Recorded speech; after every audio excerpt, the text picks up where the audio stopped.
I am so super excited to bring you my devotion for this week. Now, this week and maybe the next, I'll be talking about how sin robs a believer of their intimacy with God. And my scripture is taken from the book of Isaiah, chapter 59, verse 2. Now, first, I remember some time ago, I was just in my quiet place reading and meditating on the promises of God for my life when the Holy Spirit convicted me about a particular sinful behavior. I was surprised because as far as I was concerned, that wasn't sin at all. Specifically, the Holy Spirit said to me to reach out to someone, and I was holding back because we were not friends, we had a strained relationship, and I thought it was just best for everyone to stay on their lane. Now, but the Holy Spirit wanted me to say something to this particular person, and I thought that why don't you use somebody else instead of me? Now, that reminded me of what the scriptures say in James chapter 4, verse 17, that to him who knows to do good and does not do it, to him it is sin. And so when we talk about a sin that separates a believer or interferes with the intimacy of a believer and God, we see that it has a lot to do beyond sexual immorality, idolatry. The first thing is the fact that sin is disobedience to God's word and God's instruction, and we see it in Isaiah 59 verse 1 and 2. Now, the main sin of the Israelite was the fact that they constantly went against God's instruction. God has not changed, and if you're someone who is constantly going against God's instruction, whether the instruction in the word of God or the instruction of the authorities that he has put around you, you're living in sin. Don't be deceived.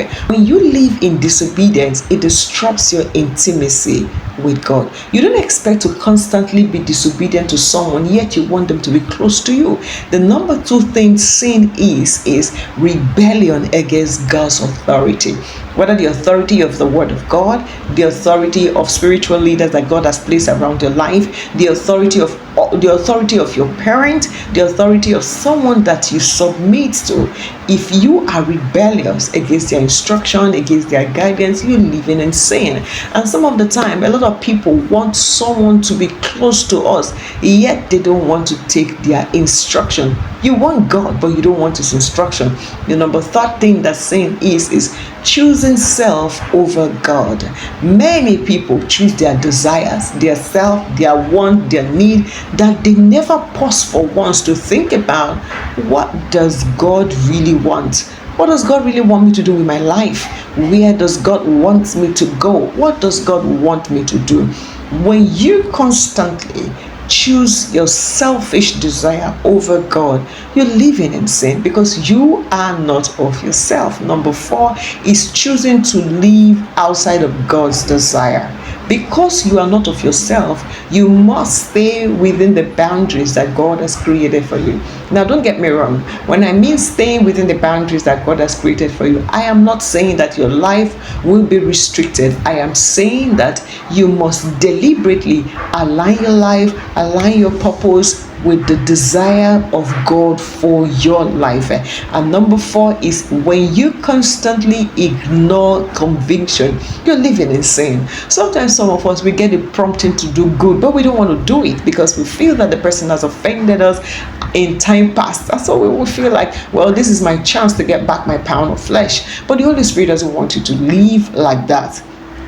So when you consistently ignore the conviction, the prompting to do something, you're living in sin, you're disobeying it. So we see, even though these things are not like idolatry, they are not like sexual immorality, there are certain daily behaviors that can rob us of our intimacy with God. The truth is, sin is not just a behavior, it's a heart posture.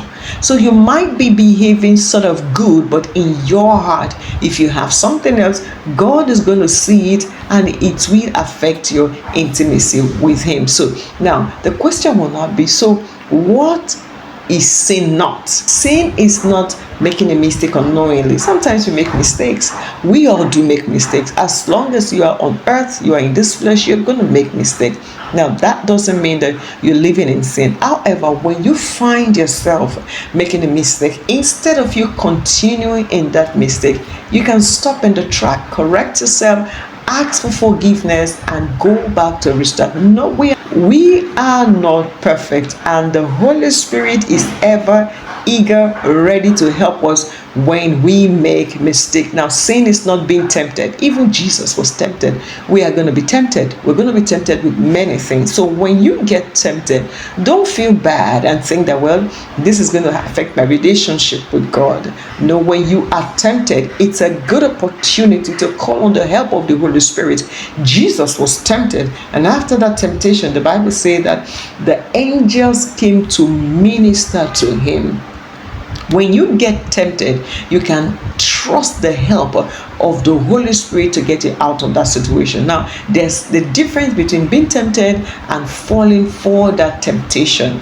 All of us are going to be tempted, but we have the help of the Holy Spirit not to become victim of that temptation. Now, number 3 is when you are struggling to obey. Struggling to obey the instruction of God doesn't mean that you're sinful. Sometimes God gives us difficult instructions that we struggle to obey, and 1 year, 2 years down the line, you are still struggling to obey that particular instruction.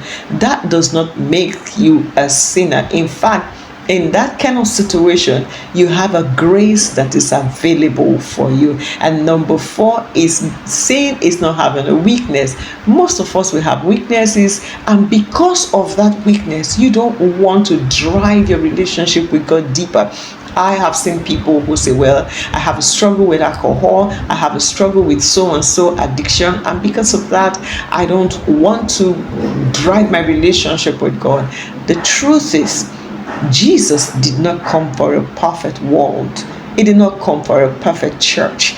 He came for people who are struggling, and you with your struggle are just perfect for him. And so because he has given you grace to go through that and become victorious, you will never know the grace that is available for you until you embrace him. Dear friend, in my next video, I will be giving suggestion on how not to allow sin rob your intimacy with God. Stay blessed.